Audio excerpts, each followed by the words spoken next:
ముఖ్యంగా తెలంగాణ రాష్ట్రంలో మరి అనేక సదస్సులు, సమావేశాలు, ముఖ్యంగా మహాత్మా జ్యోతిరావు పూలే, బాబాసాహెబ్ అంబేద్కర్, కాన్షీరామ్ గార్ల యొక్క ఆలోచన విధానంతో ఈ సమాజాన్ని మార్చాలి, మనం అధికారంలోకి రావాలి అనే కాన్సెప్ట్ తోటి బలంగా బలంగా ఈ తెలంగాణ జిల్లాల్లో మండలాన్ని కూడా కొన్ని నియోజకవర్గాలకు కూడా వచ్చినటువంటి వ్యక్తి, మంచి సౌమ్యుడు, మరి బడుగు బలహీన వర్గాల మీద, పేదల మీద ప్రేమ కలిగినటువంటి వ్యక్తి. అంతకుముందే మరి అజయ్ భారత్ అని చెప్పి ఒక రాజకీయ పార్టీని పెట్టి ఎక్కువ టికెట్లు 99% ఎమ్మెల్యే టికెట్లను మరి బడుగు బలహీన వర్గాలకు, పేద వర్గాలకే పంపిణీ చేసినటువంటి వ్యక్తి, కాన్సెప్ట్ కలిగినటువంటి వ్యక్తి. మరి అటువంటి వ్యక్తి మరి ఈరోజు మన మధ్యలో మరి ఇప్పటికి కూడా ఒక యువకుల్లాగానే కనిపిస్తున్నాడు. కాబట్టి ఇంకా ప్రజలలోకి వెళ్ళి ఇంకా ఆయన నిర్వర్తించాల్సినటువంటి కార్యక్రమాలు, అదేవిధంగా మార్పు కోసం ఉద్యమించాల్సినటువంటి సమయం కూడా ఆసన్నమైంది. ఎందుకనంటే ప్రజాస్వామ్యము అని అంటే ఈ దేశంలో అన్ని వర్గాలకు, అన్ని కులాలకు మరి రాజ్యాధికారంలో కానీ, ఆర్థిక అధికారంలో కానీ, సామాజిక రంగంలో కానీ సమాన వాటా లభించాల్సినటువంటి అవసరం ఉంది.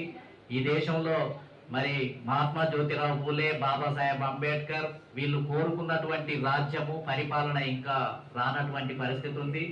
ఆ రాజకీయ అసమానతలు కొనసాగుతున్నాయి. కొన్ని వర్గాలు, కొన్ని కులాలే ఏకఛత్రాధిపత్యంగా ఈ రాష్ట్రాన్ని పరిపాలిస్తున్నాయి.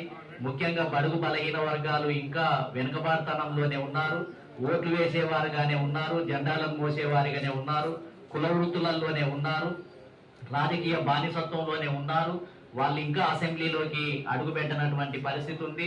ఇప్పటి వరకు సామాజిక రంగమే ఓపెన్ చేయబడింది. అంటే రోడ్డు మీద నడవగలుగుతున్నాము, బట్టలు వేసుకోగలుగుతున్నాము, అగ్రకులాలతోటి కూడా తిరగగలుగుతున్నాము. మరి మొత్తం ఏంటంటే గతంలో లేనటువంటి గుడులు, బడులలోకి మనం ప్రవేశించగలుగుతున్నాము. కానీ వాళ్ళ ప్రవేశించని రంగం కూడా ఒకటి ఉంది. ఇవాళ బడుగు బలహీన వర్గాలు అసెంబ్లీలోకి ప్రవేశం లేదు. బీసీలలో చాలా కులాలకు అసెంబ్లీలో ఎమ్మెల్యేలుగా, ఎంపీలుగా ప్రవేశించే పరిస్థితి లేదు. అంటే రాజకీయ రంగం ఇంకా మూతపడే ఉంది. రాజకీయ రంగము అనేది కొన్ని వర్గాల చేతుల్లోనే ఉంది. మరి అంబడి కృష్ణమూర్తి గారు బడుగు బలహీన వర్గాల నుంచి పుట్టినటువంటి వ్యక్తి కాబట్టి ఈ బడుగు బలహీన వర్గాలకు ఆత్మగౌరవం కోసం, రాజ్యాధికారం కోసం బలంగా పోరాడాల్సినటువంటి సమయం ఆసన్నమైంది. తెలంగాణ రాష్ట్రంలో ఇప్పుడు బడుగు బలహీన వర్గాల వాయిస్ బలంగా ఉంది.